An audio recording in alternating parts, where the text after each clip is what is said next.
Très bien, merci Bozali Bele Boko Landabiso sur Cléboa, original, le point du grand prêtre César Ngadi. Merci pour la confiance et fidélité au Boko Pisabiso Mikolonios. Toujours avec moi, votre humble serviteur, Gradi Mouya, autrement dit le fils de la promesse. Alors, on a Mokola Lelo, tu es présenté Bino, Bobi qui est ça la débat, où tu as Mikolo Ebele, l'Ikambo état de siège. Alors, on a Mokola Lelo, tu es présenté Bino.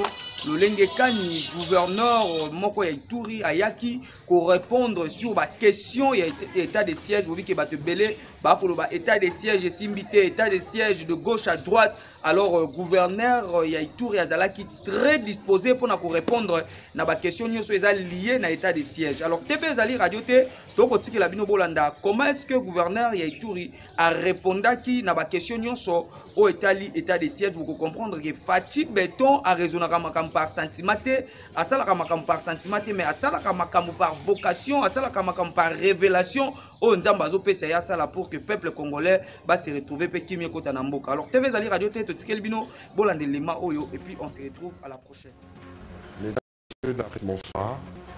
Très heureux de vous retrouver dans le cadre de ces briefings qui sera sur la situation sécuritaire en Ituri. Et aujourd'hui, c'est une date symbolique parce que c'est la date du 17 mai qui est dédiée à nos forces armées. Vous avez vu ce matin le président de la République, commandant suprême de forces armées de la République démocratique du Congo et de la police nationale, s'est rendu à la tombe du soldat inconnu pour rendre honneur et hommage à ceux qui perdent la vie pour la défense de la patrie.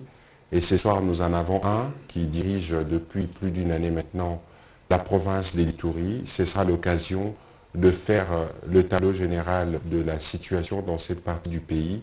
Et vous avez suivi ces derniers jours que nous avons été particulièrement affectés par les massacres que continuent de subir nos compatriotes innocents de la part de ces groupes barbares. Mais cela ne branle en rien notre détermination comme gouvernement à ramener la paix à tout prix dans cette partie du territoire national. Puisqu'il sera question de parler de la paix, nous reviendrons aussi sur l'évolution du processus de Nairobi, depuis que, comme vous le savez, le président de la République, après l'adhésion de la République démocratique du Congo à la communauté des États d'Afrique de l'Est, a ouvert une autre voie avec ses homologues de la sous-région pour ramener la paix à tout prix dans la partie est de la République démocratique du Congo. Voilà en liminaire les sujets qui feront l'objet de notre échange de ce soir, que nous voulons clair et transparent comme d'habitude, parce qu'il est question pour nos compatriotes qui sont en Ituri et d'autres qui sont partout en République démocratique du Congo de comprendre les efforts et les sacrifices qui sont consentis pour que la paix puisse revenir dans cette partie du pays. En général, je vous remercie de vous être associés. Nous savons que c'est une journée qui vous est dédiée. Et donc, considérer que cet exercice rentre dans le cadre de la célébration de la journée qui est dédiée à nos forces armées pour échanger avec les médias de manière transparente dans ces cadres que nous avons instaurés, et bien évidemment sous le leadership du Premier ministre, où régulièrement nous rendons compte de l'action du gouvernement. Avant que nous ne puissions passer la parole aux médias pour poser des questions spécifiques, je voudrais vous donner la parole pour qu'en quelques lignes, vous puissiez nous brosser la situation générale de la province qui est sous votre charge. Comme ça, nous pourrons avoir des éléments pour avancer. Je rappelle que nous profitons du passage du gouverneur militaire à Kinshasa. Vous avez suivi il y a 2 jours. Le président de la République a clôturé un séminaire destiné aux forces armées de la République démocratique du Congo qui portait sur la déontologie, l'éthique de militaire. C'est donc dans ces cadres-là que le gouverneur, comme beaucoup d'autres officiers qui sont affectés sur terrain, sont arrivés à Kinshasa. Et donc, monsieur le gouverneur, nous profitons pour vous soumettre à cet exercice que nous espérons pourra apporter plus de lumière dans la compréhension de la situation qui se passe en Ituri. Vous avez la parole. Merci, Excellence. Merci à tout le monde.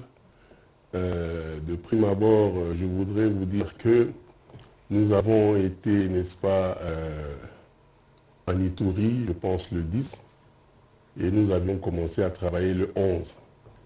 Il s'agit là d'une opération militaire. Une opération militaire. Et donc, cette opération a été divisée en 3 phases. C'est-à-dire, nous sommes arrivés nous devrions d'abord sécuriser la ville de Bunia, où il y avait une grande insécurité, où 2 semaines avant, on se promenait avec des cadavres de têtes de morts, ouvrir les grands axes, récupérer les localités, les agglomérations, et nous installer en fait, et permettre à ce qu'il y ait accès, parce que nous n'avions pas d'accès sur la RN27 et sur la RN4, et faire revenir aussi rapidement les populations dans le territoire d'Irumu, où on venait, n'est-ce pas, de vivre des grands massacres. Et voilà.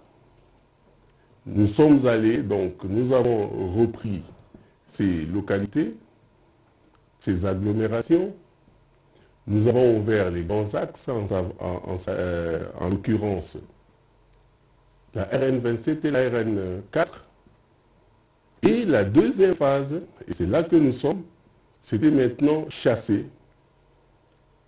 éloigner tous ces groupes armés de leur centre d'intérêt, les poursuivre en profondeur. Et vous allez remarquer que dans la deuxième phase, et c'est la phase qui est vraiment critique, parce que quand vous chassez, n'est-ce pas, ces hommes qui étaient habitués à rançonner, à extorquer, qui profitaient des mines, vous les chassez en profondeur, ils sont en errance, ils ne sont plus dans leur centre d'intérêt, et donc, ils commencent à faire quoi? Ils vont commencer à tuer. À tuer, pourquoi? Pour lancer un message. Parce qu'ils savent qu'ils n'ont plus le profit auquel ils ont été habitués pendant plus de 20 ans. Parce que vous savez que cette guerre a commencé depuis plus de 20 ans. Et malheureusement, dans cette phase, nous demandons de la résilience.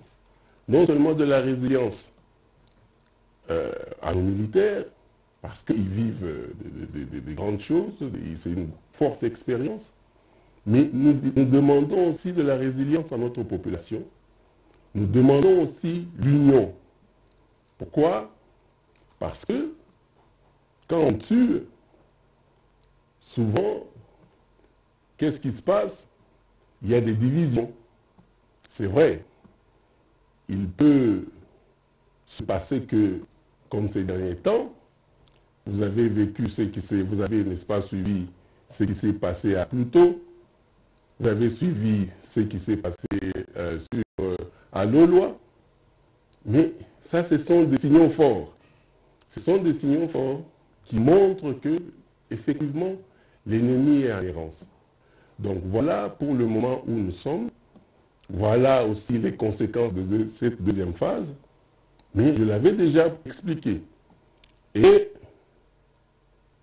ce n'est pas la seule expérience que nous avons ici.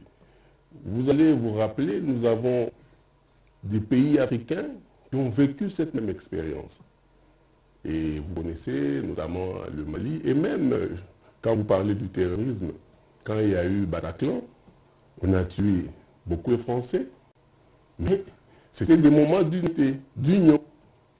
Et donc, c'est difficile, c'est vrai, mais nous devons être ensemble aujourd'hui pour, n'est-ce pas, essayer de nous battre contre ces terroristes et contre ces Congolais qui ne veulent pas comprendre. Parce qu'aujourd'hui, la Codeco, parce que c'est d'elle qu'il s'agit, qui est un groupe armé congolais, c'est elle qui fait plus de massacres. Parce qu'ils connaissent le terrain, ils sont dans le territoire de Djougou, et ils ont cette facilité, n'est-ce pas, de s'éclipser, mais nous les poursuivons.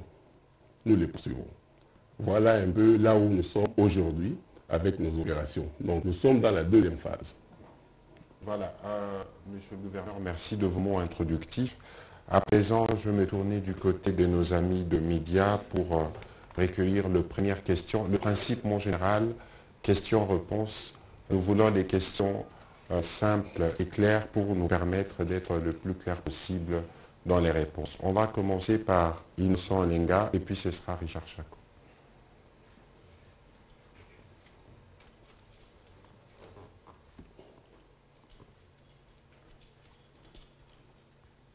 Merci beaucoup pour la parole.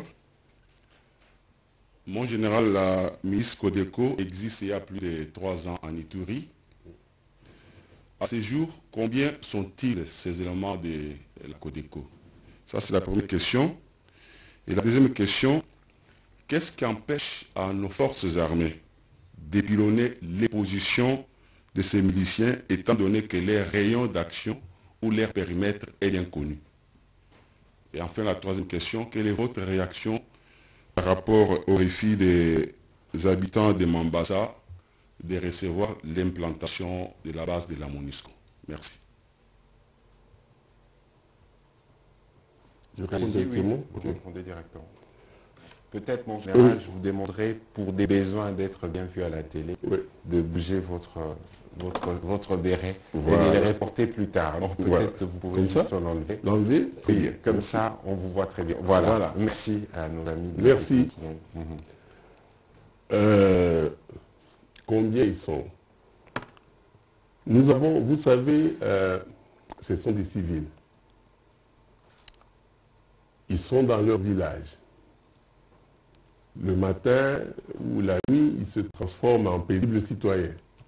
Mais, d'après nos estimations, quand nous voyons la mobilité, nous voyons leur puissance de feu,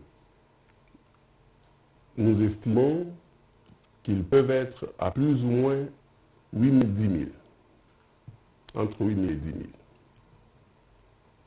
Voilà. Alors, pilonner, c'est Codeco. Je crois que vous êtes informés. Vous êtes informés que nous avons des hélicoptères de combat, nous montons en puissance et que donc nous les engageons. Nous traitons beaucoup de cibles. La dernière fois, c'était aux environs de Mungwalu, à Diguéné plus précisément.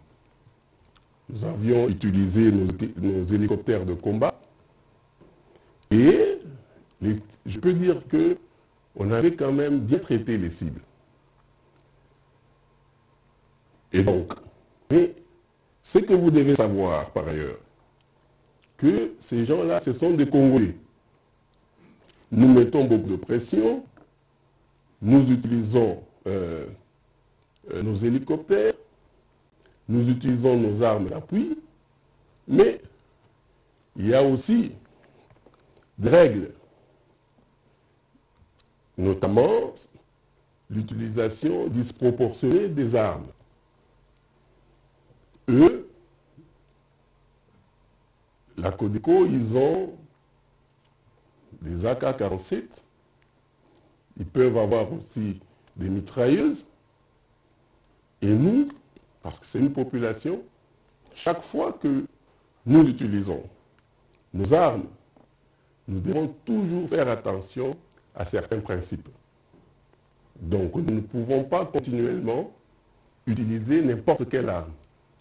Nous utilisons les armes, nous faisons la pression, et puis après, on essaie d'évaluer pour qu'on ne reproche pas plus tard d'avoir utilisé des armes, surtout que ce sont des Congolais, des armes disproportionnées. Alors, vous avez parlé du refus de la population. Peut-être pour revenir aussi à la deuxième question, nous avons aussi les règles d'engagement que nous devons suivre. Parce qu'à un certain moment, je vous ai dit, la journée, ils ne sont pas... souvent, ils ne sont pas... ils peuvent être des civils. Et donc, nous devons faire très attention. Quand nous les engageons, des fois, il n'y a pas une grande différence entre les civils et ces groupes armés. Et là, ce sont des règles d'engagement qui nous limitent. Vous savez, c'est très dur. Ils ont des armes, vous les engagez, vous les neutralisez. Quand ils sont morts, ils n'ont plus d'armes parce que certains de leurs collègues ont récupéré les armes. Ils deviennent des civils. Et vous devez vous expliquer.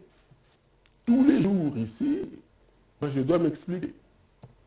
Parce que sur le terrain, sur le théâtre des opérations, on retrouve des Congolais sans armes qui ont été neutralisés. Et c'est un sérieux problème. La troisième question, à Mambasa, moi je crois que c'est un problème de manipulation. Nous travaillons avec la MONUSCO. Évidemment, il y a des gens, certaines personnes qui ont des allégations, mais il faudrait bien les prouver. Alors, quand vous parlez à la paisible population, vous dites que voilà, nos amis, nos partenaires qui sont la MONUSCO, aident, n'est-ce pas, les groupes armés, et cette paisible population, cette population qui est vraiment dans des milieux reculés, mais elle peut y croire et avoir ce genre de réaction. Mais ça fait une année que moi je suis à Ituri, je n'ai pas encore vu la MONUSCO donner des armes, que ce soit aux ADF, que ce soit à la Codeco, et même à d'autres groupes armés. Et donc, peut-être que cela arrive parce que ça fait aussi plus de 20 ans qu'ils sont là. La population veut voir, je crois que c'est un problème de résultat. La population veut voir le résultat. Mais ce résultat-là, c'est un résultat d'une guerre qui a commencé depuis 20 ans. Mais c'est un résultat qu'on veut nous imposer pour cet état de siège qui a commencé il y a une année. Voilà. Voilà, donc, et aussi c'est sûrement ce qu'on appelle ici le fake news, c'est l'effet de cette intoxication, prendre des mauvaises formations, de relayer. C'est pour ça justement, monsieur le gouverneur, qu'il y a un besoin d'être régulièrement en contact avec les médias, donner l'information officielle pour éviter que les spéculations ne deviennent de vérité des paroles dites. Je pense aussi, sans vraiment vous paraphraser, mais que c'est la complexité de la situation en Ituri. Dans le Nord Kivu, on traite les menaces des ADF, des groupes armés qui y sont depuis autant d'années. Et l'autre essence du conflit en Ituri, le général y reviendra tout à l'heure, mais ces conflits communautaires. Il vous souviendra qu'en début des années 2000, il y a eu même une opération Artemis, et aujourd'hui, c'est plus ou moins la même chose que nous vivons. Et donc, il est difficile pour des situations comme ça d'avoir des cibles bien identifiées, armées, avec des armes, parce que parfois, ils opèrent l'arme blanche. Et plus souvent, lorsqu'ils attaquent, ils attaquent de cette manière. Et donc, toutes ces choses rendent la situation un peu plus complexe, mais cela ne nous honore pas et ne nous fait pas perdre la foi et la détermination que nous avons, que nous réglerons le problème d'une manière ou d'une autre. Prochaine question, Richard Chako.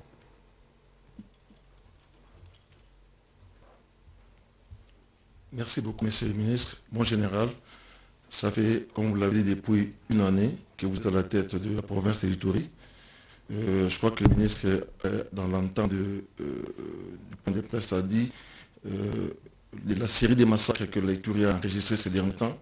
Comment vous expliquez l'activisme de la Codeco qui, avant on ne parlait plus de la Codeco, on parlait plus des ADF, mais la Codeco qui a tué récemment plus de 60 personnes dans un cas de déplacés et encore 14 personnes toujours dans le territoire des Djougou. Comment vous comprenez cela? Deuxième question, nous avons appris que l'armée ougandaise voudrait se retirer, je crois, en dernier jours du territoire congolais. Est-ce que vous confirmez ou vous infirmez cette information? La dernière question, c'est le chef d'État a annoncé la table ronde sur la sécurité en Ituri comme au Nord Kivu.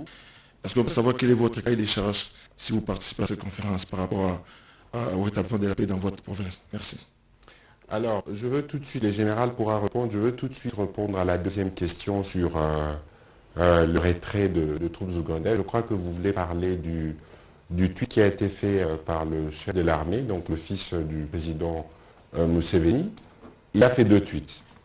Dans un premier tweet, il a dit effectivement qu'il y avait les opérations suivant le calendrier et l'accord qui a été convenu devraient durer 6 mois. Il restait 2 semaines et que dans cet ordre-là, il pensait que les opérations pouvaient se terminer. Mais lui-même est revenu pour dire, voilà, que les opérations se termineront lorsque les 2 chefs d'État décideront. Parce qu'en réalité, il y a eu des raisons dont on a déjà longuement parlé ici, qui ont motivé les opérations militaires entre l'armée nationale, la nôtre, et l'armée ougandaise, dictées par une menace commune, celle des ADF qu'on devait combattre comme on combat le terrorisme partout, de manière conjointe et à synergie. Au bout de 6 mois, il y a eu certes des avancées, mais avant qu'on ait décidé de mettre fin à ce qui avait été convenu, je crois qu'il y a des réunions des états-majors, le général le dira mieux que moi, il y a des réunions des états-majors qui permettent d'évaluer la situation et les degrés d'évolution par rapport aux objectifs initiaux. Et en ce moment-là, on va estimer, les militaires vont dire, là, nous pouvons nous arrêter parce qu'il y a tant du côté ougandais que du côté congolais des points focaux. Ils vont faire rapport au commandant suprême des 2 États qui pourront se dire, bon, écoutez, là, nous pensons que nos armées peuvent s'arrêter là, ou nous pouvons décider que nos armées continuent. Et donc, pour l'instant, il est prématuré de dire si les choses se feront de cette manière-là, parce qu'il y a, à mon avis, les processus qui veulent que les états-majors se réunissent, qui veulent que les états-majors fassent rapport au commandant suprême et que ceux-là, à leur niveau, décident, parce que c'est finalement eux qui décident de l'engagement de l'armée exactement comme il a dit dans son 2e tweet. Mon général, pour les autres questions. Oui. Vous voulez savoir pourquoi ces massacres en ce moment. Vous savez, ça fait 1 année, comme je disais, je le répète encore, que nous sommes là et nous avons observé une chose.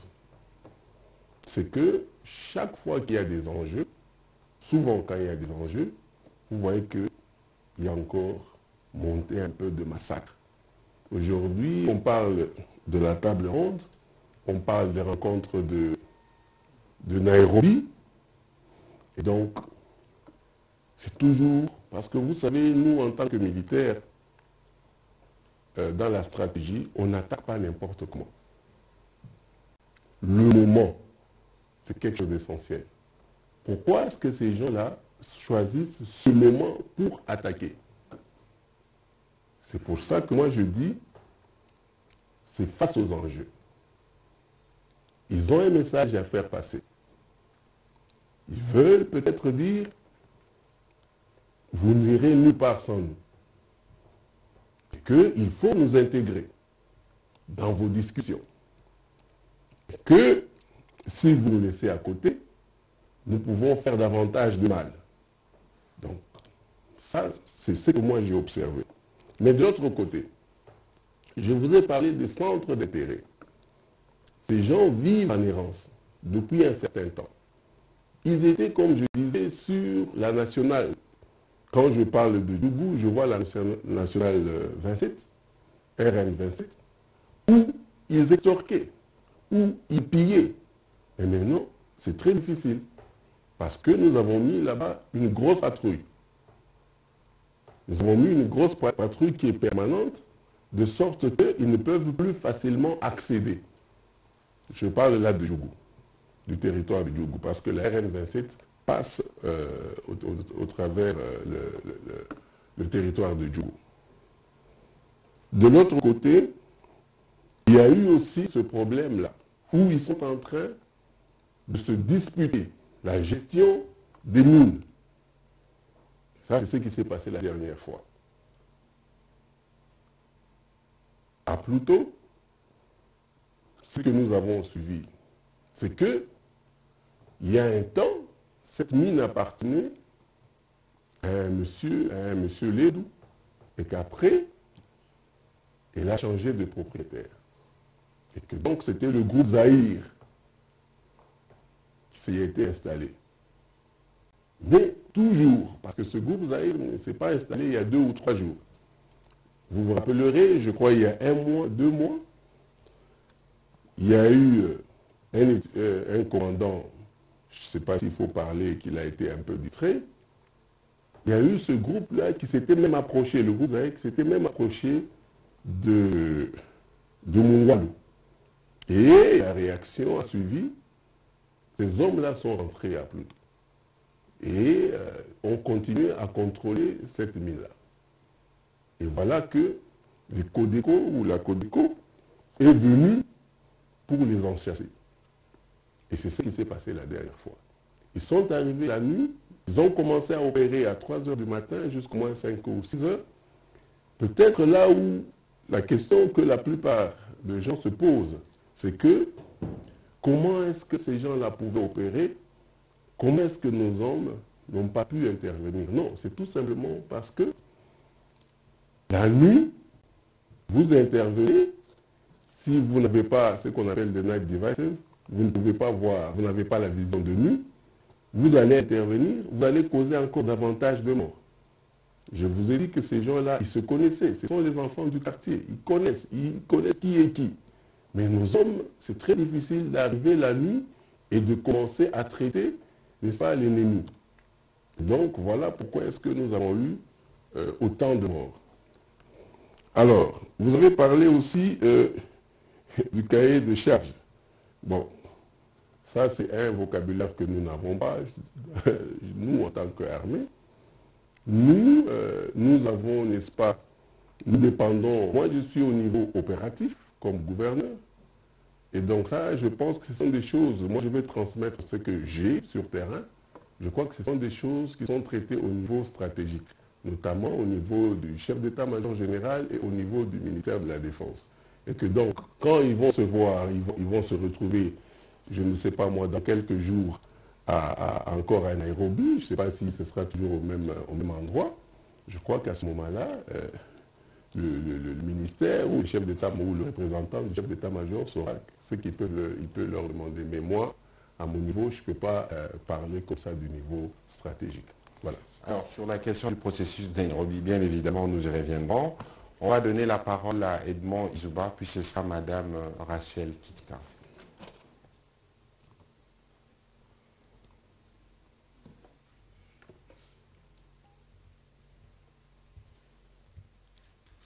Monsieur le ministre, c'est Edmond Izuba, responsable du site d'information opinion-info.cd. Je voulais vous poser, je crois, 2 questions. Qu'en est-il de consultation entre appelons-les comme ça, les forces négatives et le gouvernement congolais ont parlé à Nairobi? Alors la deuxième question peut-être serait de savoir, il y a un forum qui se tient à Lubumbashi qui réunit tous les leaders katongais. Est-ce qu'il était-il nécessaire, ce forum, de se tenir aussi longtemps que le chef de l'État et la plupart des membres du gouvernement, je me rappelle, le Premier ministre venait d'être là pour réconcilier le Katangais et le Luba. Mais aussi, peut-être question qui vous concerne particulièrement, vous êtes d'un parent katangais, pourquoi n'avez-vous pas fait les déplacements? Merci. Nous parlons de sécurité de l'armée, mais bon, parce que vous posez la question, je crois que d'abord il faut faire la démarcation entre les 2 initiatives. Il y avait un problème dont nous avons parlé ici. Le président de la République s'est rendu au Katanga, à Lubumbashi, principalement pour présider les travaux de la grande table ronde qu'il avait initiée entre les 5 provinces du Kasaï, du Grand Kasaï et les 4 provinces de l'ex-Katanga pour voir comment on réglait des problèmes communautaires, des problèmes économiques et des problèmes de cohabitation parce qu'il y a évidemment des problèmes qui ont été abordés. Ceci n'a rien à voir avec l'initiative qui est en cours, qui est une initiative, je pense, prise par le clergé au niveau de la province du Katanga qui réunit les notabilités. Pour nous, tout ce qui est initiative qui conduit à la paix, c'est des initiatives qu'il faut soutenir. Je pense que Monseigneur Fulgence, qui est à la tête de cette initiative, durant les séjours du président de la République, le président de la République l'a reçu pour discuter de toutes ces choses. Et donc nous pensons que tout ce qui nous permet d'arriver à la paix, c'est des initiatives que nous devons soutenir. Pour ce qui concerne l'autre volet de vos questions, moi j'ai un parent kassaïen et j'ai un parent katangais. je me définis comme Congolais. Le plus important, ce n'est pas qu'on y soit physiquement, mais le plus important, c'est que partout en République démocratique du Congo, où les Congolais se trouvent dans leur diversité, que nous ayons la culture de la paix, du dialogue, et chaque fois qu'il y a des problèmes de communauté qui nous engagent, que nous soyons en mesure de les aborder dans la sérénité pour prévenir toute forme de violence. Et donc voilà, si je peux me permettre de répondre à cette question qui est digne d'Izouba, bon, on connaît le style, mais pour revenir à votre question initiale, j'avais préparé un petit élément introductif, je crois que c'est les discours du président de la République aux différents groupes armés pendant les consultations de Nairobi. Je souhaite que nous puissions suivre le président de la République et bien après, je pourrai aller en profondeur pour répondre à votre question. J'ai tenu à vous rencontrer lorsque j'étais à Nairobi, mais malheureusement pour des problèmes de logistique, notre rencontre n'a pas pu avoir lieu. Mais qu'à cela ne tienne, les représentants du pays que j'ai laissé sur place ont pris langue avec vous et m'ont donné de bonnes nouvelles par rapport à vos dispositions de vouloir vous mettre finalement en ordre avec la patrie. Je vous y encourage et je vous exhorte à cesser ces activités et vous garantis qu'il ne sera fait de mal à personne tant que vous accepterez la main tendue du gouvernement parce que vous êtes des compatriotes et que la République doit vous protéger. C'est pour ça que je vous exhorte à arrêter ces activités, à regarder dans la voie que je vous trace, celle du développement. Et cette voie, lorsque nous aurons atteint le développement, vous verrez que ce sera l'épanouissement de tout notre peuple. Tout le monde trouvera sa place et tout le monde sera heureux. Aujourd'hui, nous avons développé des politiques régionales. Et notre pays vient d'adhérer dans l'East African Communauté. Une communauté qui va être une communauté d'intérêt commun et qui visera le développement de nos pays respectifs. Aidez-moi à vous aider en quittant ce processus et vous verrez, vous serez entièrement satisfait de la reconversion qui vous attend à travers le processus de DDRCS. Voilà, ceci dit, je pense que c'est clair, ça répond à la première partie de la question. Donc le gouvernement, le président de la République l'a dit, main tendue pour ceux qui veulent s'inscrire dans la dynamique de la paix. Ici, je dois rappeler, et tout le monde le sait sûrement, que la problématique de groupes armés est une problématique qui est antérieure à l'arrivée du président de la République à la tête de la République démocratique du Congo. Ça fait partie d'un héritage que nous assumons du fait de la continuité de l'État. Que ce soit pour ce qui concerne l'état de siège, que ce soit pour les consultations en cours ou d'autres mesures, l'objectif que nous recherchons, c'est la paix. Parce que, 61 ans après l'indépendance, on ne peut pas continuer à nous entretuer alors que l'Afrique, le monde, attend de nous de réponses. Alors, vous avez suivi le 8 avril, il y a eu 2 conclaves en Nairobi. Le 8 avril, où le président de la République est parti, a posé sa signature sur les instruments qui permettent de formaliser l'adhésion à la communauté des États d'Afrique de l'Est. Et vous avez vu qu'à la suite de cette première réunion du 8 avril, il y a eu un conclave des chefs d'État le 21 avril qui a réuni les 5 chefs d'État de la sous-région. Et d'ailleurs, dans le 3e conclave qui arrive, on associera la présidente de la Tanzanie et le président Salva Kiir, que le président a visité récemment. Les chefs d'État ont convenu des 2 processus. Un processus politique qui a été piloté, vous avez vu, copiloté par le président de la République et le président kényan, qui permet d'ouvrir cet espace des consultations avec les différents groupes armés. Ici, il n'est pas question, comme j'ai entendu dire, de négocier quoi que ce soit. Il n'y a pas de négociation. Il y a des consultations qui se font parce que c'est les compatriotes qu'il faut écouter. Ensuite, on voit comment on les verse l'avenir qui les attend. C'est les processus des désarmements, démobilisation, réinsertion sociale et communautaire. Ça veut dire que ce n'est plus comme c'était par le passé, où lorsque vous êtes dans les groupes armés, on vous reverse dans l'armée nationale. Donc, ici, c'est un processus qui vous permet de vous réinsérer dans la vie civile.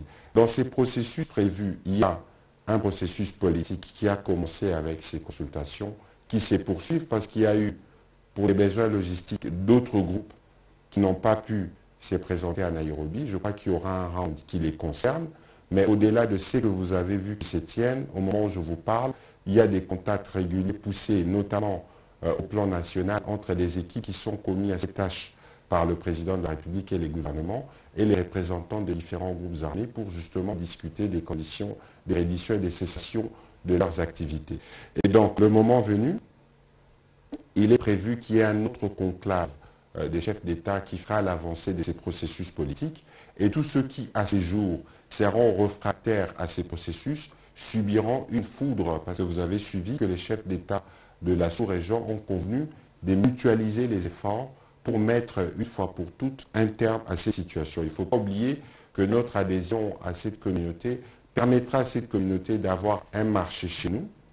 Ce sera donc un élargissement et vous ne pouvez pas penser commercer, parler économie lorsqu'il subsiste encore de bruit des armes. Je pense que j'ai répondu à cette question. Je ne sais pas s'il y avait un autre aspect, mais je pense avoir couvert essentiellement la question que vous posiez. On va prendre Mme Rachel Kitita et puis on va reprendre Marlon Kachamou et Richard Chako. Moi, en général, il y aura une question en Swahili et une question en Lingala. Ah, excusez-moi.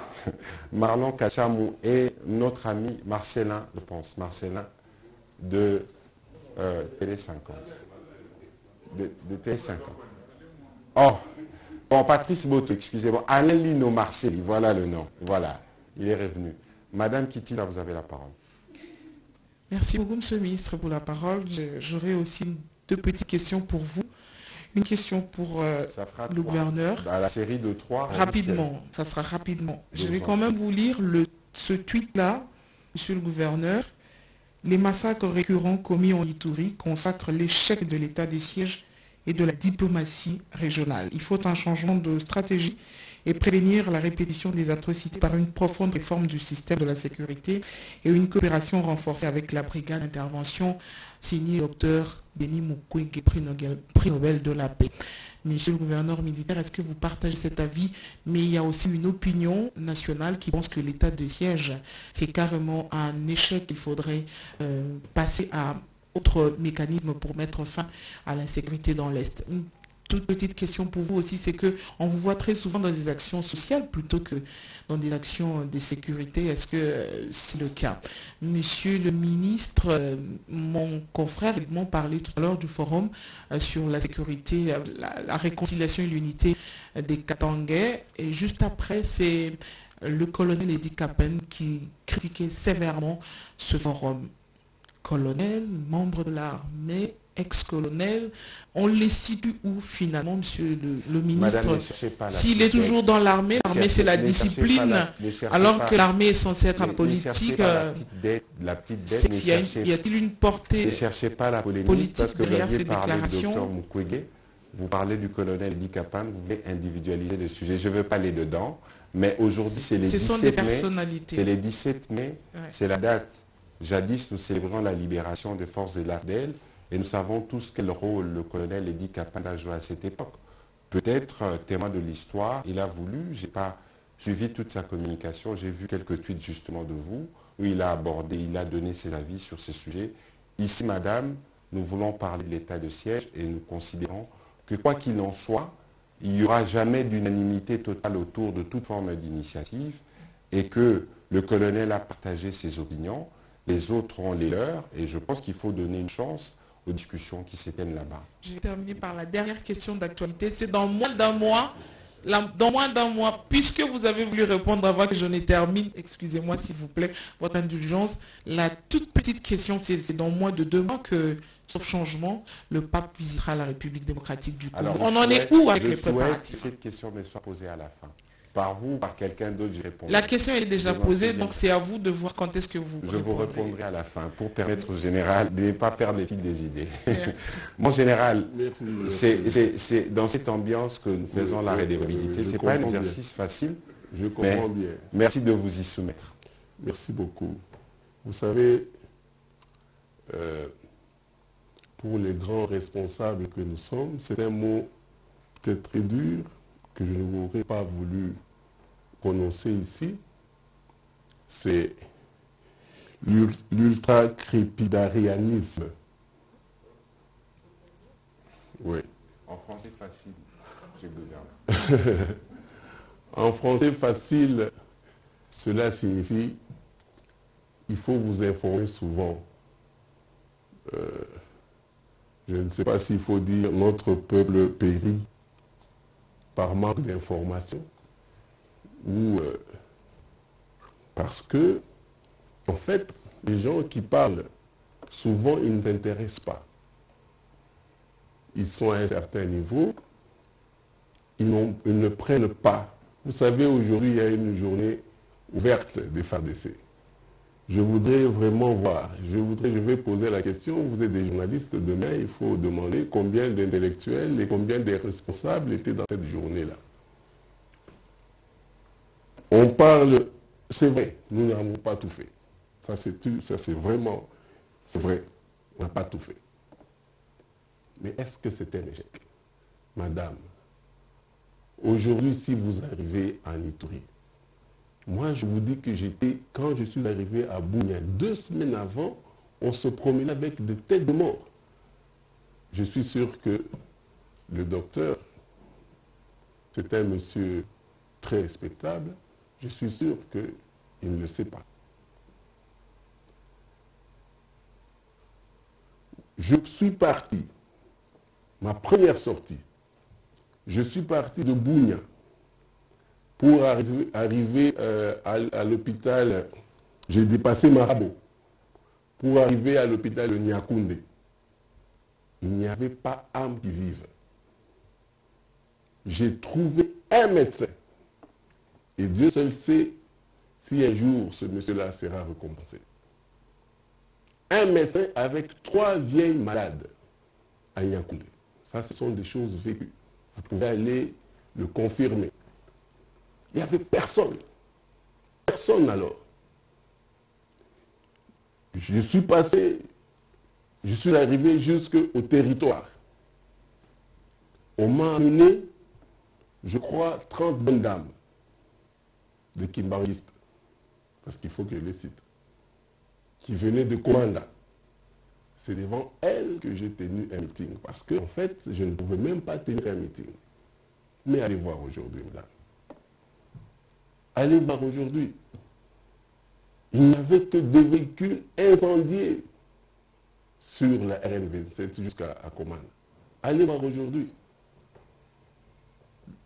J'étais sur la RN27, j'ai dépassé Iga Barrière.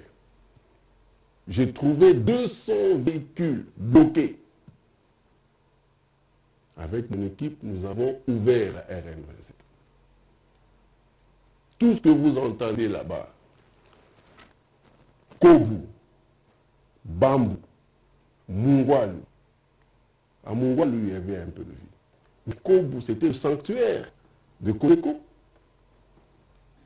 Aujourd'hui, ils n'y sont plus. Bambou, Nyangaray, tous les environs là-bas, c'était Kodeko. Ils n'y sont plus. Ils n'y sont plus. Je vous ai dit qu'ils ont été chassés. Ils sont en profondeur. La dernière opération qu'ils ont menée, par exemple, je parle des ADF, c'était vers la rivière Ituri. Ils ont brûlé, je crois, ils ont incendié les véhicules, ils ont brûlé quelques maisons. Ils étaient combien? 6. Je vous ai parlé d'un exemple ici. Je vous ai parlé du Bataclan. si vous vous rappelez bien, il y avait combien de commandos dans cette salle? 6 ou 5, je pense. Et il y a eu 80 morts.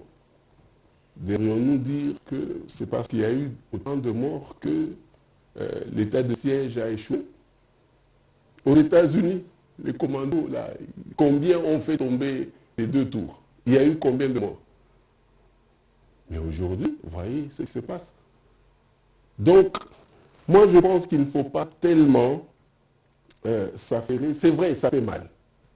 Mais nous devons être forts. Nous devons être forts et unis. Vous ne verrez jamais les autres peuples dire que non, voilà, vous savez. Oui, c'est un moment de réflexion. Oui, c'est un moment où on doit chercher la réponse à donner. Oui, c'est un moment où on peut donner des conseils. Mais parler de l'échec, madame, je ne sais pas. Je laisse, n'est-ce pas, dans leur propre appréciation. Mais pour une guerre qui dure 20 ans, nous avons encore besoin du temps. C'est vrai, il y a des souffrances atroces. C'est vrai, il y a des images. Parce que nous, on joue plus sur la perception. Et ça, j'ai toujours dit aux enfants de l'Ituri, je dis, mais pourquoi est-ce que tout le temps, ce sont des mauvaises images que vous envoyez au monde? Pourquoi vous le faites? Vous savez, l'information précède l'homme. Hein? Dans 20 ans, ces enfants-là, ils seront peut-être en paix, ou même dans 2 ou 3 ans. Ils seront en paix, et ces images-là vont les suivre. Ils vont poser la question à leurs parents. Papa, mais c'était quoi là? Je crois qu'à un certain moment, en tant que Congolais, et surtout au nom de tous ces militaires-là, tous ces militaires, je l'ai dit la dernière fois, c'est vrai que nous avons aussi des problèmes, des petits problèmes ici, des gens qui vendaient. Effectivement, il y avait ce qu'on appelle... s'il y a aujourd'hui l'état de siège, c'est parce qu'il y avait des problèmes. L'autorité sur l'autorité de l'État. Et cela, même dans le commandement, il y avait des problèmes. Sinon, le commandant suprême n'allait pas organiser le séminaire que nous venons de suivre là-bas. Nous avions un problème. Vous voyez, depuis que nous sommes là avec mon équipe, nous sommes en train d'arrêter tous ces officiers-là qui vendaient des armes, les munitions. Tous ces officiers-là qui s'amusaient, ou les militaires qui s'amusaient aussi à jouer aux coupeurs de route. Mais dire que nous avons échoué, je crois que c'est quand même dur. C'est trop fort. Nous avons besoin de l'accompagnement. Et besoin, et si le docteur Mukwege pouvait m'entendre, il n'a pas une autre armée que celle que nous avons. Nous, les militaires, nous l'aimons beaucoup. Nous, les militaires, nous l'admirons. Les militaires, nous lui demandons aussi de nous accompagner. Voilà ce que je peux dire. Voilà. Alors, vous aviez parlé du social. Oui, allez-y. Vous avez parlé du social. Vous savez, j'ai parlé d'une opération militaire. Je vais vous donner, peut-être, pour comprendre certaines choses. Nous avons des phases. La première phase, je vous ai dit, agglomération, avoir accès, donc les grands axes et les localités. Et deuxième phase, ramener, n'est-ce pas, l'ennemi dans la profondeur. Et puis, troisième phase, aller le détruire. Mais quand vous arrivez à la troisième phase, qu'est-ce qu'on vous demande? Quand vous arrivez à la troisième phase, on vous demande la stabilisation. Et quand on parle de stabilisation, on parle de développement. Alors, vous n'allez pas commencer avec la première phase. Vous êtes là, non, voilà, on a repris, on a ouvert les axes et tout. Deuxième phase, c'est vrai, on a chassé un peu loin. Et puis, non. Il y a des choses qui sont, comme on dit, concurrent activities. Il y a des choses qui se font concurremment. Sur le plan des opérations et sur le plan aussi du développement.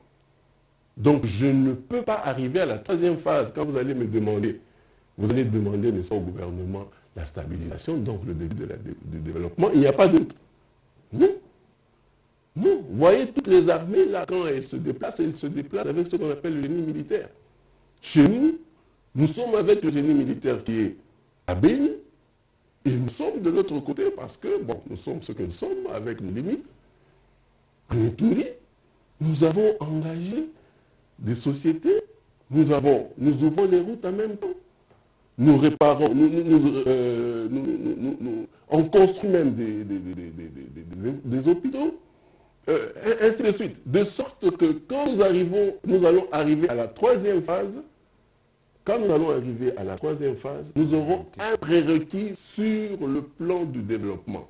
Parce que c'est ce que nous devons présenter au gouvernement et même aux étrangers qui peuvent venir, ils vont trouver que quand même nous avons des routes, quand même nous avons des hôpitaux qui ont été réhabilités et ainsi de suite. Voilà pourquoi est-ce que les opérations militaires, ce n'est pas seulement aller trucider les pauvres, bon, évidemment que je voulais parler d'éco, mais nous avons aussi, non, ce n'est pas seulement tuer, mais nous avons la dimension des opérations, mais nous avons aussi la dimension du développement. Voilà.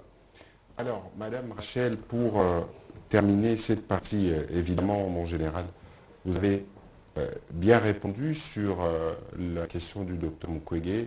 Évidemment, l'armée, c'est la seule que nous avons. Que ce soit ceux qui sont aujourd'hui dans l'opposition, que ce soit ceux qui sont dans la société civile, c'est seulement cette armée que nous avons et que nous honorons aujourd'hui. Et c'est pour cette armée que nous avions lancé l'opération Bendele Kouyaté il y a presque une année. Il y a eu une année passée. La journée ouverte, on a parlé quoi qu'il en soit. Dans un parti essentiel nous est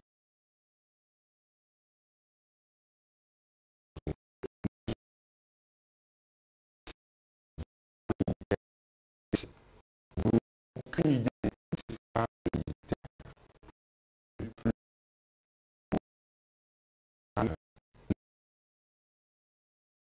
non. Le sens du sacrifice ne peut pas être méconnu. C'est d'ailleurs à ce titre que vous avez vu le président de la République lui-même aujourd'hui. On peut avoir des partout et le général vous a dit qu'ils sont sanctionnés. Mais il est important que nous tous nous sachions merci pas pour nous protéger. Dieu sait. Alors, de la table ronde, sur ce que le général a dit, parce que tout l'état de siège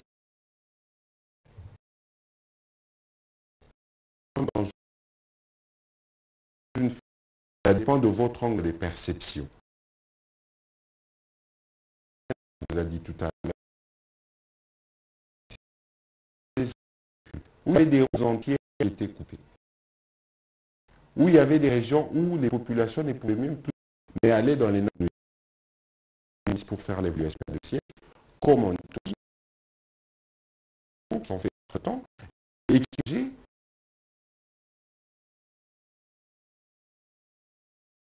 peut-être faire attention à tous ceux qui, en fait, malheureusement, ne propagent que de mauvaises nouvelles. Aujourd'hui, il est un fait, le général l'a dit tout à l'heure, l'état de siège n'a pas vocation à demeurer de manière indéfinie. Nous avions des objectifs d'État que nous évaluons, et d'ailleurs, pour ça, le président de la République veut un processus participatif. Parce que nous pensons que pour arriver à la paix dans nos provinces de l'Est, les militaires ont leur rôle, les médias ont leur rôle, la société civile a son rôle.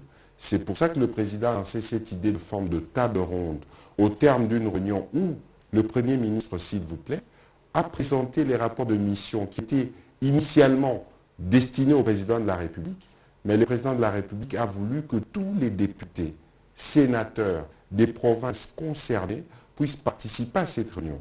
Et c'était donc en toute transparence et la réflexion qui doit se faire au plus tard avant la fin de la session autour de ce qu'on a appelé table ronde. Ce sera peut-être une réunion en petit format qui permettra d'évaluer les rapports des gouverneurs militaires et de décider de la suite à l'état de siège.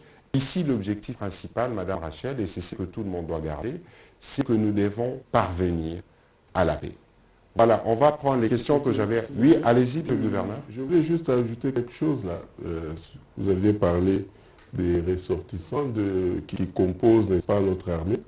La dernière fois, je crois que vous étiez informé que nous sommes allés à la limite de Faradje et à Riwara, parce qu'il il y avait des problèmes de limites, ainsi de suite, et de limitation de territoire.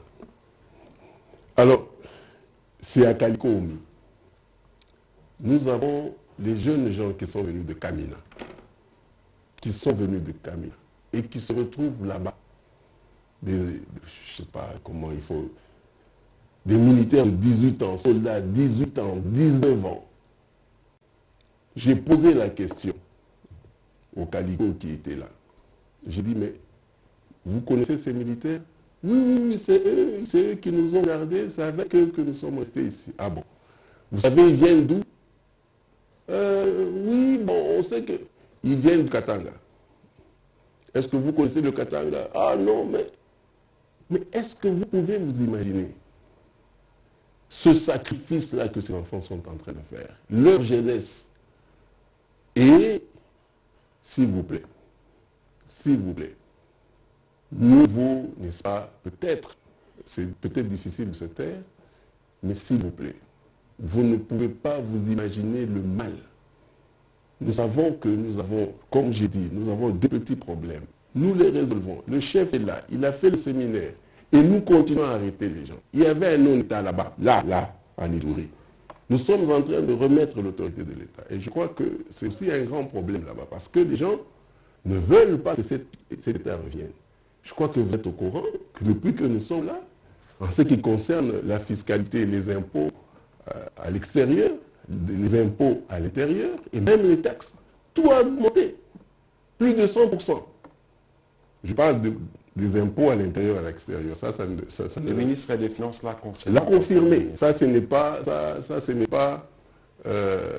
Ça va directement au gouvernement central parce que les gens se posent la question. Mais non, vous dites que vous avez, n'est-ce pas, même, vous avez fait 100%, mais comment? Non, ça va au gouvernement. Vous pouvez voir aussi que sur le plan de notre budget, les gens sont quand même contents. Donc, tout est en train de revivre. Voilà, on va prendre rapidement les questions que j'avais annoncées. C'était Marlon Kachamou et allez lire nos Marceli. Puis ce sera une question en Swahili et on termine par une question en Lingala. Et puis la question sur l'arrivée du pape, Madame Rachel, je répondrai. Oui, Monsieur Marlon Kachamou. Monsieur le gouverneur, vous dégagez un aspect d'un combattant inébranlable. Quand on vous voit, on s'est dit que le casting a été le meilleur. Alors cependant, j'ai une inquiétude. Vous avez un message très diplomatique, très démocratique à l'endroit des rebelles. Mais quand vous avez fait votre exposé des motifs, vous avez, me semble-t-il, vous avez dit avoir la maîtrise de leur modus operandi.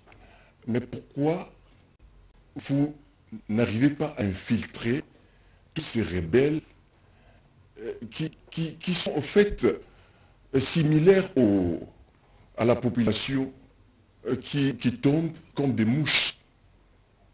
Ou votre préoccupation, c'est seulement respecter les principes établis de la guerre? Qu'est-ce qui ne va pas? Merci, c'est la question que j'avais à vous poser. Merci. Je ne sais pas. Vous savez, nous avons deux genres d'ennemis. Encore qu'il est malaisé d'appeler la Codeco ennemi. Parce que, vous savez, quand vous parlez d'ennemis, il y a un certain comportement qu'on a affiché. De l'autre côté, nous avons les ADF. Les principes que je suis en train de vous citer ici, ce ne sont pas des principes qui sont liés à ma personne. Ce sont des principes qui sont liés à l'armée. Je suis lieutenant général.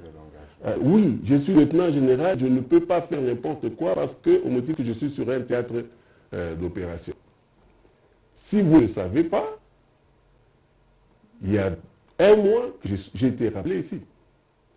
C'est-à-dire que on engage, je peux vous dire que ce n'est pas la diplomatie que je suis en train d'appliquer là-bas.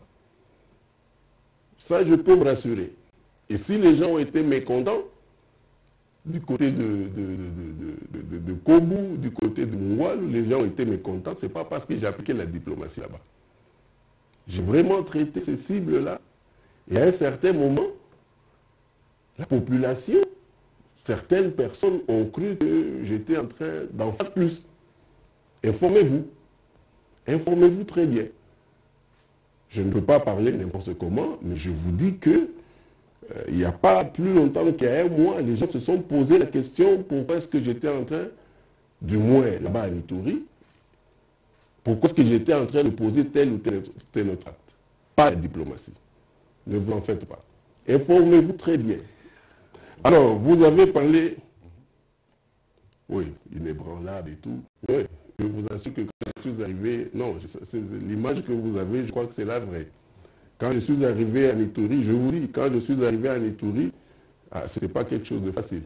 Ça, je peux vous dire. Venez à Ituri, venez voir. Voilà. Mais alors, un petit complément, Marlon Kachamou. Lorsque le gouverneur parle des ADF, c'est un ennemi terroriste ciblé qui est étranger. Voilà. Lorsqu'on parle des Codeco, ça peut être parfois les neveux d'un de ses collaborateurs ou le cousin. Ce sont des Congolais. Vous ne les traitez pas de la même manière. Et c'est cela aussi la complexité de la situation. Que lorsque vous devez faire face à vos propres enfants qui se révèlent, est-ce que vous leur opposez la force militaire de bout en bout, est-ce qu'à un certain moment, même quand vous l'imposez, est-ce que vos propres collaborateurs à un moment ne viendront pas vous dire que j'ai perdu un de mien, même si c'est un enfant égaré? Et donc, vous voyez, c'est pourquoi le président de la République engage aussi la responsabilité des communautés, des élus, dans les discours, dans les processus qui doivent nous amener vers la paix. Parce que opposer la force même à votre propre enfant pour son bien, vous réfléchissez deux fois. Et d'ailleurs, je me demande s'il existe encore des parents aujourd'hui qui giflent ou qui tapent leurs enfants. Bon, j'espère que ce n'est pas votre cas. Merci, Alain Lino Marcelli. Merci beaucoup, Monsieur le Ministre. Bonsoir, Monsieur le Gouverneur. Je suis là pour le compte de Digital Congo. Je vais être rapide et assez court dans mes questions. Le 5 mai, le secteur opérationnel, le commandant du secteur opérationnel de l'Ituri, de FARDC, a lancé un avis de recherche avec des photos. Je ne sais pas si vous n'êtes pas au courant. Avec des photos des membres de Codeco, il y avait des noms. Est-ce que depuis le 5 mai, il y a une suite à ces sujets? Parce que moi, j'ai même le fichier dans mon téléphone. Deuxième question, concernant le financement des opérations, est-ce que tout va bien? Je sais que peut-être si ça ne va pas, vous n'allez peut-être pas le dire, mais est-ce que côté financement, il y a tout ce qu'il faut pour que les opérations se déroulent comme il se doit? Dernière question, on parle plus de FARDC, mais qu'en est-il de la contribution de la police, notamment de la ville de Bunia? Est-ce que cette police a les moyens de mobilité pour intervenir à la cité? Parce que la sécurité, ce n'est pas seulement dans les fins fonds, il y a aussi l'insécurité peut-être dans des quartiers. Est-ce que la police est mise à contribution et est-ce qu'elle a la mobilité qu'il faut? Merci. Vraiment, je crois il faut bien lire le document que vous avez. Vous parlez du 5 mai, mais regardez un peu l'année. Regardez bien l'année. Alors, pour le financement, comment? Allez-y pour le financement. Pour le financement, je peux vous dire que nous avons un principe dans l'armée. Vous pouvez avoir des limites, mais vous les intégrez dans votre planification. Vous ne pouvez pas, même toutes les meilleures armées du monde, ils ont encore besoin de plus. Mais alors, on ne va pas s'arrêter parce qu'on va dire, non, voilà, nous manquons de ceci ou nous manquons de cela. Et puis le Congo, il est le Congo, avec tout ce que nous avons comme problème. Et donc, nous le comprenons, et je peux vous assurer que depuis plus de 3-4 mois, nous avons des moyens. Je vous le dis, nous avons les moyens. Le gouvernement, l'armée nous envoie des moyens. Nous ne sommes plus comme au premier jour où on était arrivé là-bas. Évidemment, il fallait d'abord évaluer. Je crois que c'était ça le problème qu'on avait. Il fallait évaluer. Il fallait, n'est-ce pas, planifier. On a planifié effectivement. Mais quand vous arrivez quelque part, l'image que vous avez et ce que vous trouvez sur place, je crois que souvent c'est aux antipodes. Et si vous vous rappelez encore, le chef de l'État, quand il était arrivé à Ituri, il avait fait message. Pourquoi? Parce que, bon, des fois, c'est comme on disait, le vin n'était pas aussi sucré que ne l'a fait croire le vigneron. C'est-à-dire, nous sommes arrivés, on pensait qu'il y avait ça. Et nous avions eu des problèmes. Le chef d'État avait dit, le commandant suprême, vous savez que lui dit ce qu'il voit. Et donc, il avait dit qu'on n'avait pas autant d'effectifs. Et donc, il fallait courir. Il fallait avoir des moyens d'abord en personnel, et puis avoir des moyens en matériel. Et je vous assure que le gouvernement est en train de nous aider quant à ce. Donc, pour le moment, nous avons, c'est vrai, on a certaines limites, mais nous pouvons opérer avec ce que nous avons. En tout cas, soyez rassurés, nous avons quand même, nous avons des moyens.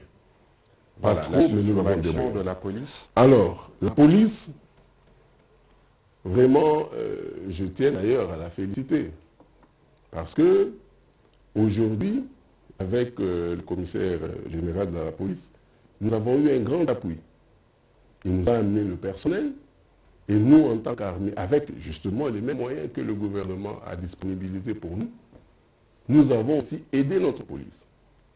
Et en même temps, nous avons aidé notre police aussi en mettant à sa disposition la police militaire. Parce qu'en fait, pour certaines opérations, notamment les patrouilles, nous avons notre police militaire qui travaille ensemble avec la police, la PNC, la police congolaise. Que ce soit dans les quartiers. À Bunia, où je vous disais qu'on se promenait avec les têtes de mort, aujourd'hui, les gens de Bunia, à 1h du matin, je ne vais pas vous citer les endroits de plaisir ou d'aisance là-bas, enfin plaisir là-bas, mais vous pouvez les visiter aux heures tardives, vous allez voir que les gens, ils sont à l'aise. Et donc, ils sont dans la ville et ils sont même au-delà de la ville. C'est-à-dire, les localités, parce que je vous avais parlé des localités qu'on avait reprises, nous avons la GMI là-bas. À Commanda, nous avons la GMI. Vers Magui aussi, à Magui aussi, nous avons la GMI, à Arab aussi. Et donc, il faut dire nous aident la GMI. Groupement d'intervention Moïse. Et donc, ils sont là, ils nous aident. Comment?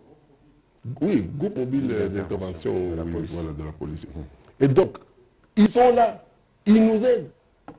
Et eux, d'ailleurs, ils ont pour vocation, pour nous permettre d'aller encore plus en profondeur, de garder, n'est-ce pas, les localités là et ces agglomérations. Et ils le font très bien. Voilà, on va courir derrière le vent. C'était un binôme, police. Et mobilité, en concernant la mobilité, je vous ai dit, ils ont eu leurs moyens. Et nous aussi, nous avons aussi mis à leur disposition des moyens. Voilà, donc, mobilité. Et donc, la détermination dont parle le président de la République ou le gouvernement n'est pas seulement une question de mots. Je souhaite vivement que, je veux peut-être voir avec le général Kassonga comment certains d'entre vous peuvent être associés à la journée porte ouverte pour comprendre la complexité du fonctionnement de l'armée, de comment une armée se finance, la formation, l'équipement, les fonds de ménage, etc. Je pense qu'il y a besoin de faire une petite pédagogie. Vous comprendrez mieux les obligations auxquelles nous faisons face, mais nous y faisons face de manière déterminée. Alors, on va prendre une question en Swahili et une question en Lingala. Juste une question, s'il vous plaît, parce que nous sommes obligés d'atterrir et de lire l'antenne. Asante waziri, ninaulizo umoja kwa liwali wa Ituri. Ndani ya jimbo la Ituri kuna vigundi ngapi? Un peu plus fort pour que le... Ndani ya jimbo la Ituri kuna vigundi ngapi enye wako wanapambana na vikosi la Jamhuri ya Kidemokrasia ya Kongo? Natangia huko pale kuna waraia ngapi wamekufa na wangapi wametoka mmewaponesha mkononi la adui? Oui, la première question c'est ndani ya jimbo la Ituri kuna vigundi ngapi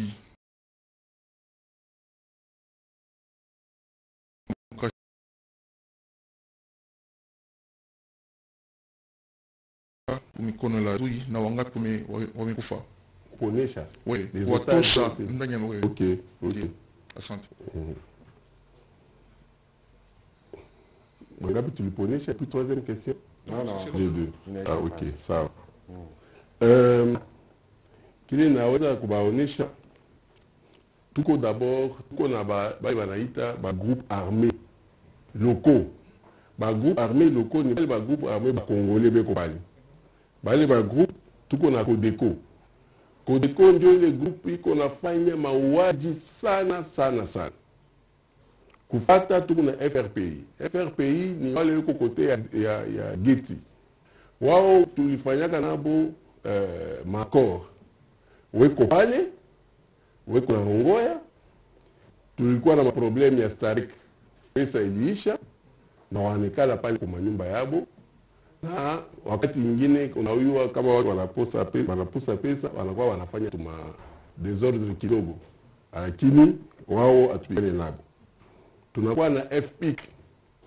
FPIC yuko kote ya Irumu. Wale na wao tunapigana nao. Lakini bobe kumingi mubitu ya kuwewa mangombe ya watu kufanya nini na vitu sawa vile. Tunakuwa na wengine ni wa Kiandenga. Kiandenga ni wale wa Mai wiko wa supplétif ya ADF. Na waza msikia la dernière fois walisema kote na Maido kule walikuwa wanaua watu. Wakati ile tunafukuza wanduku ya hapa, wanduku ya warafiki ya wa ADF, wao wanaanza na wao kufanya mauaji. Ndio ya kufanya ni kuweka akili yetu sehemu zingine. Ndio wa Kiandenga wale. Ndio magrupu munene ile tuko nayo pale na ndio tunapigana nayo. Tuko napigana nao. Kama tunasema wa otage ngapi tumetoa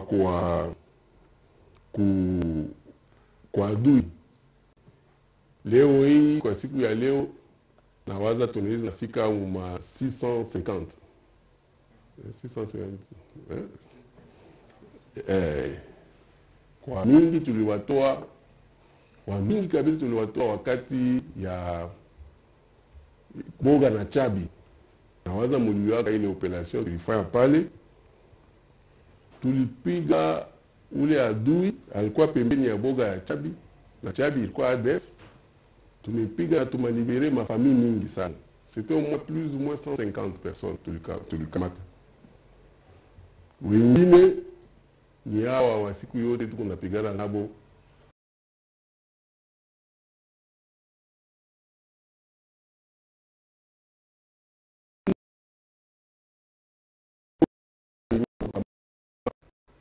Ku Rivière Ituri tunapanda kiloko kufika Lolo. Hii siku za mwisho hii. Voilà.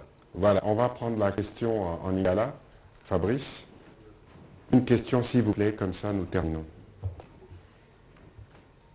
Matondi mingi Thomas Muyaya mituna ezali mibale pambate baimbo kabako tuna na moyangeli ya Ituri tango kitaki basokoto na oyo kitaki na Ituri ba Congo mobima basepelaki bana Ituri balobi cette fois-ci bitumba esengeli sila mais boni tilelo yo bitumba ezali kokoba et bino boyangeli bolingi kosolola na bato oyo bali koboma bakongole oyo bokobenga oyo bazali bandeko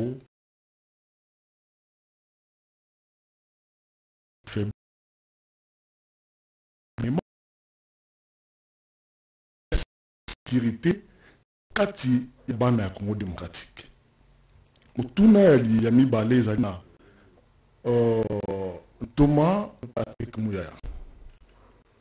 Pour nini gouvernement kosona bato oyo bazali koboma ba Congolais oyo bino bengi bango banguna mobiliser mbongo même armée biso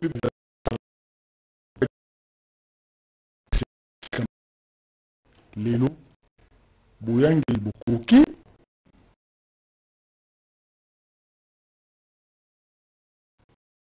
merci.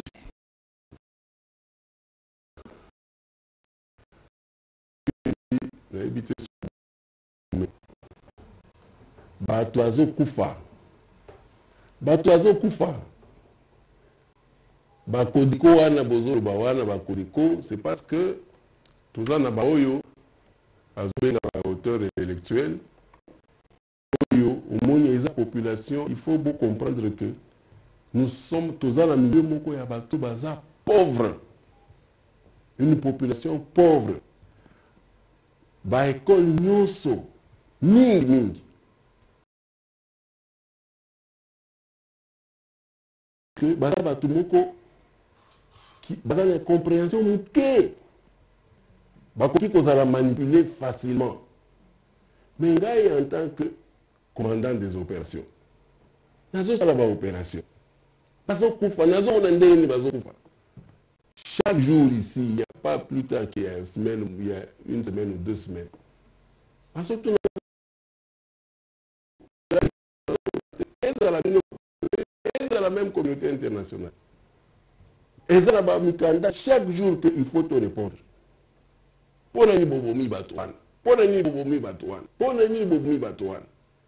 C'est-à-dire que, quelque part aussi,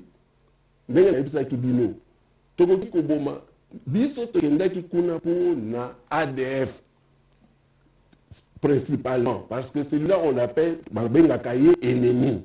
ADF est ennemi. On neutraliser, il n'y a pas de problème. Mais dès le moment où les Congolais, le discours est changé.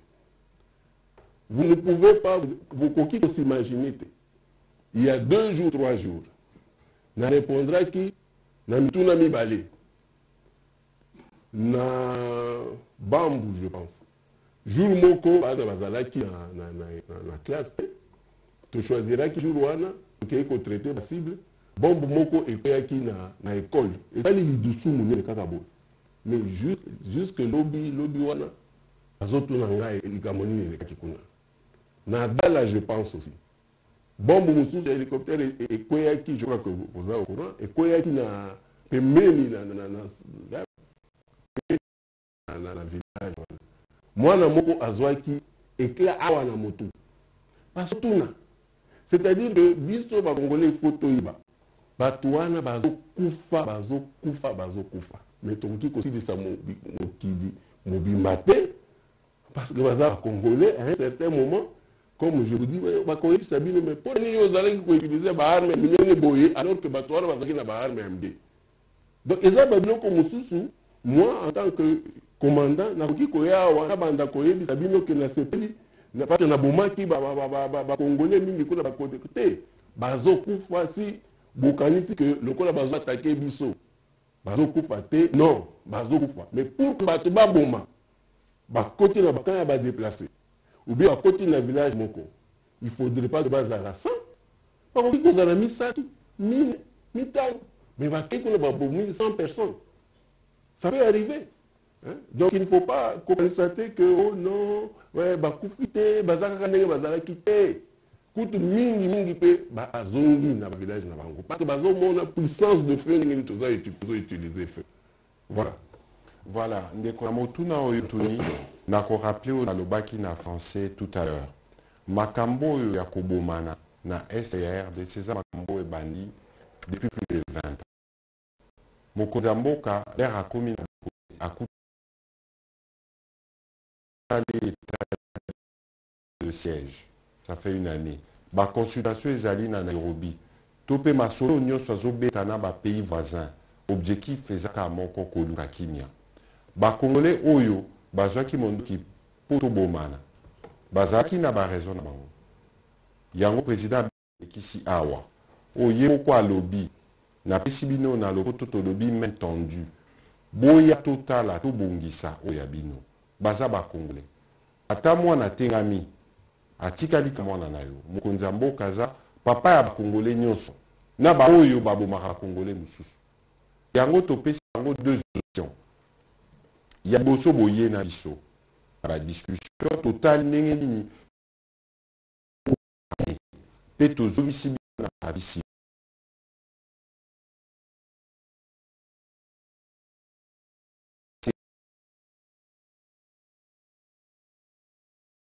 ba oyo bazana ba groupe mais o bazonga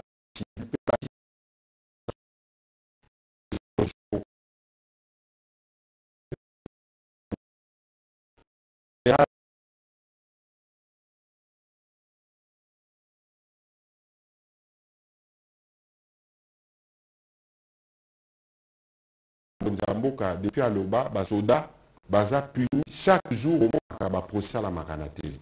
Et donc biso lelo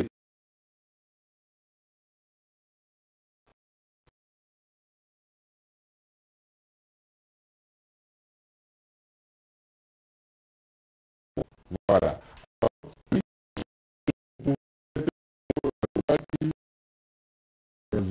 Zahir baza koloba que baza groupe ya autodéfense. Je crois que boyoka kango tango nazoloba makambo ya plutôt place oyo babomaki bato la dernière fois. Le groupe oyo sikoyo ezoleka je peux dire baza bango pe ba groupe armé lelo. Donc en plus ya baoyo na pesi bino kombo ya Zahir. Bango pe bazobunda, bango pe bazosala ne mobulu mikolo. Voilà. Voilà, avant aussi ça, j'aimerais que si la technique est prête, montrer une exposition photo qu'on a faite aujourd'hui à l'occasion de la journée à l'honneur de militaires, à l'honneur de militaires à Goma. Bota Batu, ndeni ni bazo ki kotala basoda na front. Parce que mon biso objectif moko toza ngolaire to lancer campagne à Bendele Koyate, exact ba congolais bazala na confiance na basoda na ba policier. Et je crois que Mikolo Zali Koya na ba panisango bazali awa tokotala ndenge nini tokotambola Congo mobimba pona ko renforcer la relation entre la population et les militaires. Parce que ceux qui confiance ces athées dans l'armée, bitumbo union sur Tokokende, et repé sa biso ba résultat mutuyate. Tous en a besoin de ma bondeli, tous en a besoin de Congolien sur base à la Simaya. Chef de l'État, commandant suprême, Pena Basoda ou union sur base à la Ranafron. Voilà, Madame Rachel, à votre question sur l'arrivée du pape, nous sommes très bien dans les préparatifs. Il y a plusieurs commissions qui siègent à la fois à Kinshasa et à Goma. Vous avez vu que ce dimanche, il y avait la province ecclésiastique de Bukavu que dirige Monseigneur François-Xavier Maroy s'est réuni pendant 2 jours à Goma pour faire le point des préparatifs. Et ils ont organisé une messe à Kanyaruchinya, le site qui était pour habiter. Ici à Kinshasa, moi qui vous parle, je dirige la commission communication, transport logistique, plusieurs commissions, et nous nous réunissons généralement tous les jeudis autour du Premier ministre et du nonce apostolique pour être sûr que toutes les dispositions sont prises. Et nous pensons que l'arrivée du pape viendra renforcer les efforts en cours pour amener la réconciliation et la paix. Et donc, vous pouvez être sûr que le moment venu, nous reviendrons avec vous pour parler en long et en large de ce qui se prépare, parce que pour cela, nous aurons besoin des médias pour accompagner le pape. Je pourrais terminer cet exercice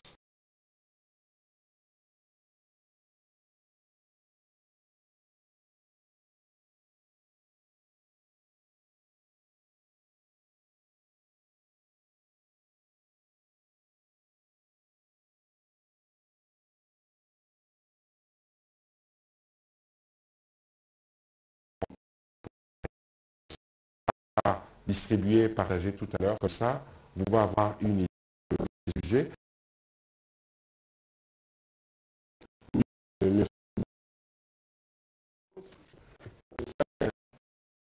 Aujourd'hui, nous nous retrouvons à Ituri, c'est parce que vous, le peuple congolais, avez souhaité que, par l'entremise du commandant suprême, qui est état de siège là-bas à Ituri. Et nous avons été amenés là, pas par notre propre volonté, parce que c'est une mission qui nous a été assignée. Donc, ce que je vous demande, ce que je peux demander à la population congolaise, et aussi surtout à la population, spécialement à la population iturienne, c'est qu'on soit ensemble.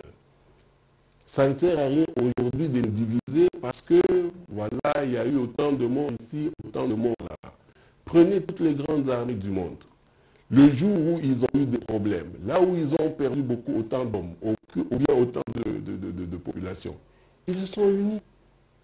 Ils sont restés en silence, avec beaucoup de dignité, pour chercher quelle réponse donner à ce problème-là. De grâce, je vous demande aussi, en tant que Congolais, parce que c'est à cela que nous accompagnez-nous. C'est vrai que si nous avons des fois, nous ne pouvons pas faire ce que vous voulez qu'on fasse, donnez-nous des conseils, peut-être aussi des remarques, mais soyons ensemble.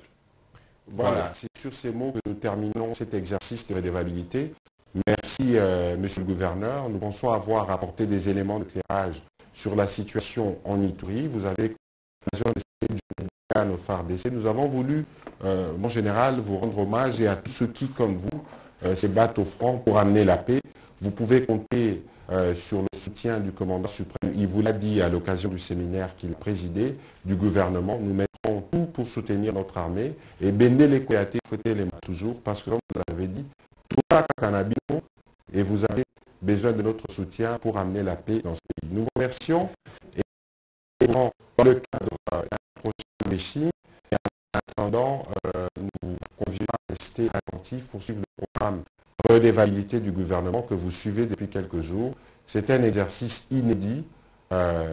Beaucoup peuvent témoigner qu'il n'y a jamais eu au Congo des membres du gouvernement qui se soumettent à répondre de manière transparente aux questions des médias pour éclairer l'opinion. Nous sommes véritablement dans un changement de narratif. Merci, mon général. Merci. À vos ordres.